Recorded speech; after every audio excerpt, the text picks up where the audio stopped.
Bom dia, meus amigos. E aí, tudo bem com vocês? Então, sobre o PRET 300 anos, né, que fala sobre Minas Gerais, então eu fiquei responsável de falar alguns aspectos, né, poucos aspectos históricos e alguns aspectos filosóficos, né, para vocês aí sobre é, Minas Gerais, tá? Muito bem, então vamos lá. Minas Gerais ela faz parte do Brasil, né? O Brasil que é um conjunto de estados, né? E Minas Gerais ela surgiu como província, né? Como província em 1720, né? Depois de se separar da capitania hereditária de São Paulo e Minas de Ouro, né? É interessante que as minas elas ficavam geralmente no sul do estado, tá? E aqui mais para o norte nós tínhamos a produção agrícola em algumas localidades. E aí então o nome depois do estado, né? Minas Gerais, né? Os Gerais ao norte e as Minas ao sul, tá? 1720 então nós temos início dessa província, né? E ela começa já com a exploração do ouro, né? Minas Gerais começa já com a exploração do ouro. O ouro aqui foi muito abundante, né? E a mão de obra para a extração desse ouro era mão de obra escrava, tá? Nós éramos uma colônia de Portugal, tá? A gente pagava imposto a Portugal. Minas Gerais então produzia outras coisas relacionadas à agricultura, mas nesse primeiro momento aí o ouro foi fundamental, tá? Essa extração de ouro ela vai muito forte até 1750, né? 1750, quando por causa da grande extração a gente começa a perder mais esse volume de minério, tá? E aí tem-se início outras produções, né, em Minas Gerais, como por exemplo o café, né, a agricultura e etc. Minas Gerais, então, hoje em dia, Minas Gerais produz muito mais coisas, né? Logicamente que a história de Minas Gerais não se resume ao ouro e à produção de café, né? Ela passou por um processo de transformação muito importante, né? Ela passou por um processo de evolução, de industrialização, até nós termos esse estado que é hoje aí um dos estados mais, se não o estado mais velho do país, né? Já que ele se desmembrou lá de, de São Paulo, né? São Paulo e Minas de Ouro. Então, depois da grande produção de café, de ouro, nós tivemos a produção de açúcar, fumo, algodão, né? Entre outros produtos agrícolas. Minas, ela produzia para atender a demanda da metrópole, né? Que era Portugal. Nós éramos um país colônia, então geralmente a produção mineira era uma produção para atender a demanda lá de Portugal, tá? Então, com essa pequena evolução da agricultura e do ouro, e depois em 1808 com a vinda da família real para o Brasil, Minas Gerais ela teve que se industrializar um pouco, né? Para atender também as demandas internas, né? Mas foi só em 1889, com a proclamação da República, que Minas Gerais ela passou a ter uma produção siderúrgica, uma produção têxtil, né? Mas até hoje nós temos aí o predomínio da cafeicultura, né? Nós somos um estado que produz muito café, né? Muito bem, essas ideias estão contidas aí no PET, tá? Minas Gerais ela tem o circuito do ouro, né? Que a gente fala, circuito do ouro, que é as cidades onde se passavam com a produção de ouro, né? Até o porto lá no Rio de Janeiro. Tem até a Estrada Real, né? Que eles chamam de Estrada Real, que era a estrada onde se passava com a produção de ouro do período, tá? E aí o PET ele traz aí essas cidades, né? Ele apresenta cada uma das cidades aí. Eu tive a oportunidade de conhecer algumas, né? São João del Rei, Tiradentes, Ouro Preto. E a mineração então teve esse ponto importante aí na nossa cultura, né? A agricultura também foi uma atividade importantíssima, né? Principalmente na produção de açúcar e na produção de café e depois também na produção da pecuária, né? Que é a criação de gado de corte e de leite, tá? Muito bem. Então, essas aí são algumas características apresentadas pelo PET, né? Algumas características históricas de Minas Gerais, né? Minas Gerais tem a Polícia Mineira, né? A Polícia Militar de Minas Gerais é a mais velha corporação militar do Brasil, né? E a princípio ela tinha como função defender essa extração de ouro, né? E caçar aqueles escravos fujões, né? Minas Gerais tem o que mais? Tem uma cultura muito grande, uma cultura que mistura muitas coisas, né? Mistura eventos, que é religiosidade africana com a religiosidade católica, já que a nossa colonização é a colonização portuguesa católica, né? Minas Gerais, então, ela leva em consideração. Então, nós temos quilombos, né? Que era o lugar lá dos negros se refugiarem, né? Nós temos comunidades indígenas em Minas Gerais e isso tudo está no PET, tá? Nós vamos lembrar aí que as comunidades indígenas são as primeiras comunidades que vieram aqui para Minas Gerais, aliás, que estavam no Brasil, né? Minas Gerais nem chamava Minas Gerais, nem Minas de Ouro, nem ouro os índios sabiam, né? Então, nós temos também povos ciganos, né? Isso, então, por isso nós temos uma cultura muito grande. Nós temos uma diversidade cultural, né? O que é diversidade cultural? As várias formas de culturas que foram se misturando ao longo da história, tá? Então nós temos aí os povos africanos, os povos ciganos, os povos indígenas e os povos escravizados, né? E aí essa cultura ela se mistura e vai formar então essa característica nossa aí de mineiro, né? O povo mineiro. Então nós somos um povo festivo, né? No próprio PET traz isso aí, as festas mineiras, né? A nossa arquitetura é baseada na arquitetura portuguesa, na colonial. A nossa comida também é reconhecida, né? Não é à toa que nós temos aqui em Minas Gerais o piqui, a cachaça, né? De Salinas, nós temos o pão de queijo, nós temos lá algumas comidas que são típicas aqui de Minas Gerais, né? Muito bem, então é muita coisa que o PET traz para a gente entender um pouquinho sobre a nossa Minas Gerais, né? Muito bem, então essas aí são as questões do PET que eu apresentei para vocês, né? Agora são questões históricas. Então agora a gente tratando de questões filosóficas, né? Minas Gerais o quê? Minas Gerais ela foi uma cidade marcada pelo poder, né? Então nós vamos lembrar que com a divisão do Brasil em capitanias hereditárias, quem assumiu o poder foram os grandes nobres portugueses, né? São Paulo e Minas de Ouro era uma capitania hereditária que se dividiu, mas o poder ele era centralizado na mão do rei de Portugal e depois descentralizado em partes na mão desses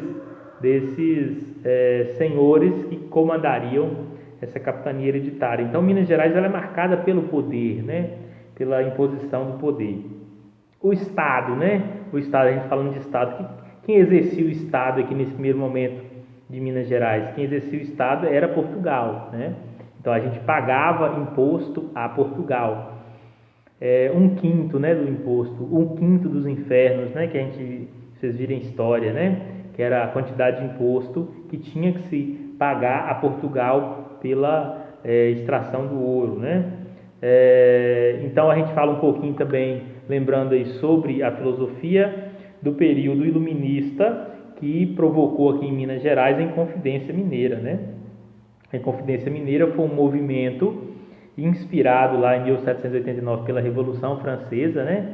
e que tinha ideais de liberdade, ideais de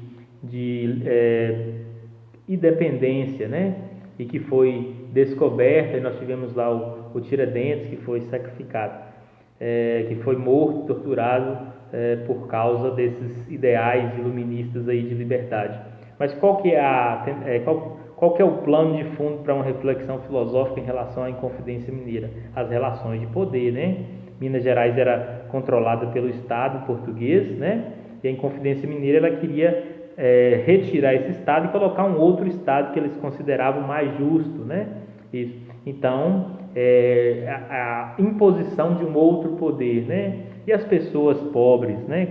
Como elas ficavam aí quando a gente faz uma reflexão sobre isso, elas ficavam da mesma forma, né?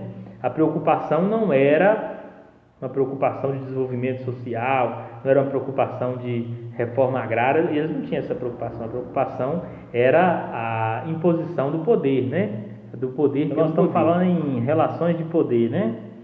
É isso aí que aprofundou mais, então, aquilo que a gente chama de Minas Gerais dos poderosos, né? Minas Gerais sempre foi formada por grandes poderosos, né? Aqueles senhores, vamos dizer assim, aqueles senhores feudais, né? Grandes casarões de produção cafeicultura, né? Produção de café. Então eram grandes casarões. E o que representa muito bem esses grandes casarões é o Gilberto Freire, né? Num livro dele que chama Casa Grande Senzala. E em uma parte do livro ele escreve sobre as pessoas escravizadas, né? E ele fala mais ou menos nesse sentido assim em relação a Minas Gerais, né? A igualdade de interesse agrário escravocrata que através do século XVI e XVII, início da mineração, né? Predominou na colônia, toda ela dedicada com maior e menor intensidade à cultura do açúcar, não a perturbou tão profundamente como à primeira vista parece a descoberta das minas ou a introdução do cafeeiro.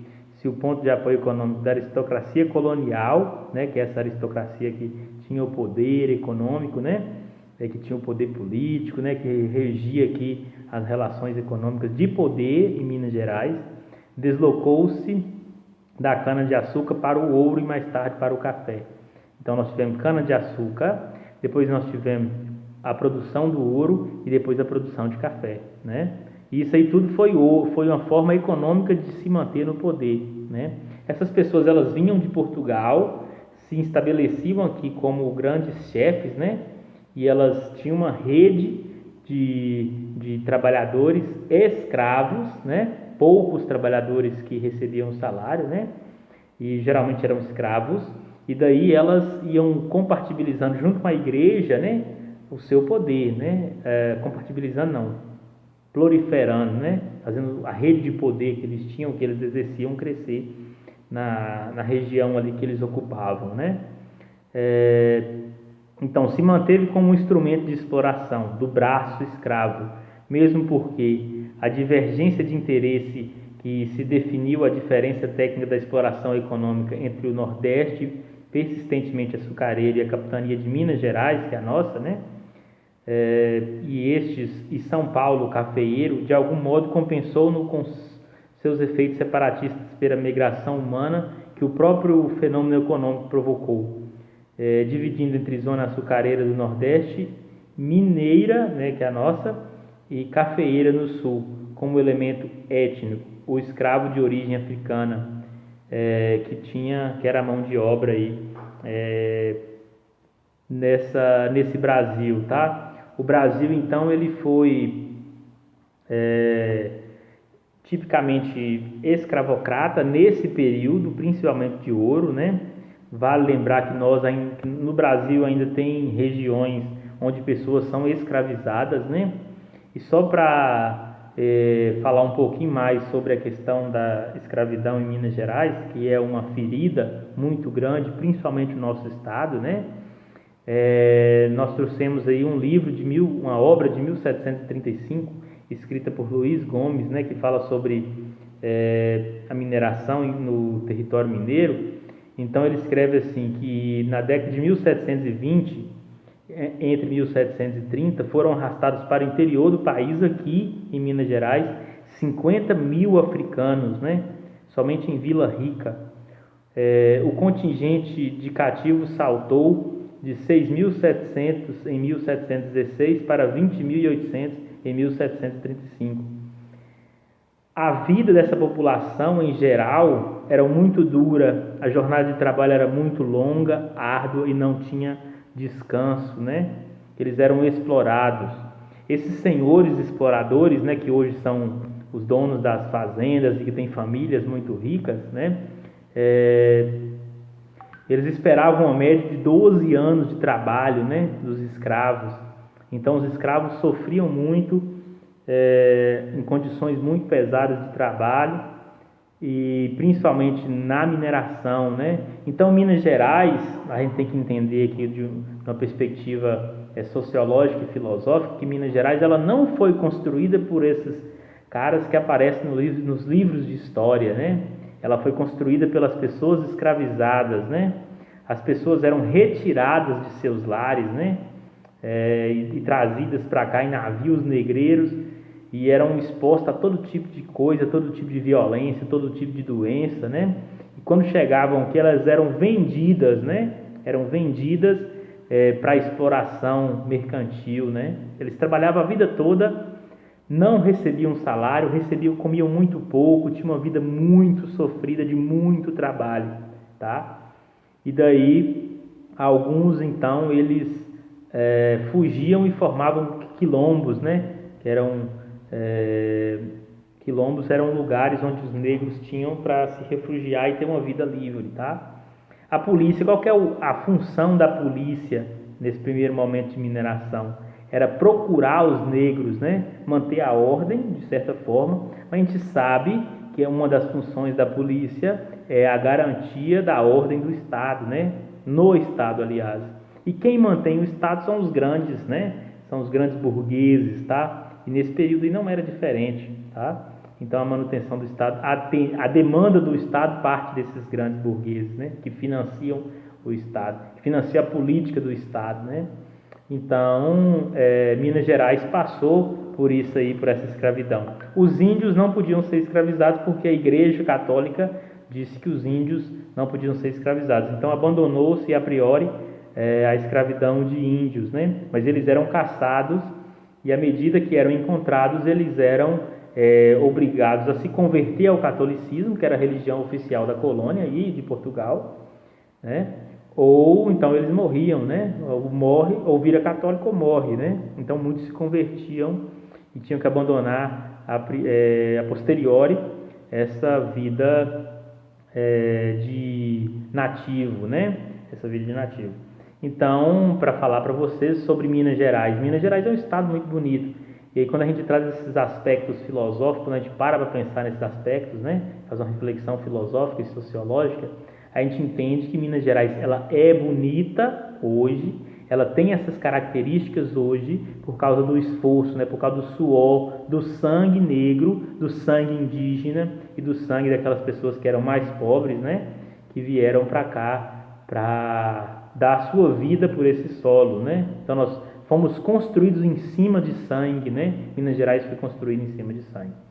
Então, mas isso aí não diminui a beleza que é o nosso estado, né? Isso não diminui a beleza que é o nosso estado. Hoje nós temos relações mais democráticas, a escravidão é proibida e a gente tenta ser menos preconceituoso e menos racista, né? Mas a nossa sociedade ela ainda continua dessa forma, tá? Então, quando a gente for parar para pensar sobre essas relações de trabalho que tinham aí, nesse período nós temos que lembrar aí dos nossos irmãos negros, né? Que deram a sua vida, que entregaram a vida à sua família muitas vezes para construir o nosso estado, né? Esses caras que aparecem no livro de história, eles só foram figuras, né? Porque quem construiu mesmo foi o braço negro, né? Então a gente tem que pensar nesse sentido aí também. E daí, com essa grande mistura de índios, de portugueses, né? Que vinham não só portugueses ricos, né? Mas tudo quanto é tipo de gente que tinha lá em Portugal, que tinha problema com a coroa, Então manda para o Brasil, né? Manda para o Brasil, manda para o Brasil. E alguns nobres, né? Alguns burgueses que vinham também para serem representantes da coroa aqui. E aqui nós construímos essa mistura, né? Essa mistura de povos, de culturas, e daí a gente tem essa Minas Gerais hoje que é rica, né? Que tem uma gastronomia muito interessante, né? Nós aqui no norte de Minas, né? Principalmente, temos a oportunidade de saborear coisas que são muito boas, né? Nós aqui no norte de Minas temos uma cultura popular, temos uma cultura religiosa muito grande quando se trata de, por exemplo, da festa junina, né? A celebração do piqui, né? Aqui no norte de Minas nós temos a cachaça, né? Quando a gente vai um pouquinho mais para Rio Pardo, a gente tem também muita produção agrícola, né? A nossa região é uma região que sobrevive com a produção agrícola, né? Então, mais de 70% da comida que a gente come é uma comida dos pequenos agricultores, né? Então, a gente tem que valorizar isso aí. A gente tem que compreender, né? A gente tem que compreender a origem, né? A nossa origem, a nossa identidade, né? Nós somos geraizeiros, né? Nós somos pessoas dos Gerais, né? E como pessoas dos Gerais, nós temos uma cultura própria de religiosidade, né? De compreensão de mundo, de visão de mundo, né? De uma visão sociológica de mundo, o nosso meio, né? Ele é pautado nesse movimento aí construtivo de culturas, né? Então, é isso aí, né? Eu espero que vocês aprendam um pouco com esse vídeo. Eu tentei abordar um pouquinho aí o aspecto histórico, o aspecto filosófico e um pouquinho do aspecto sociológico.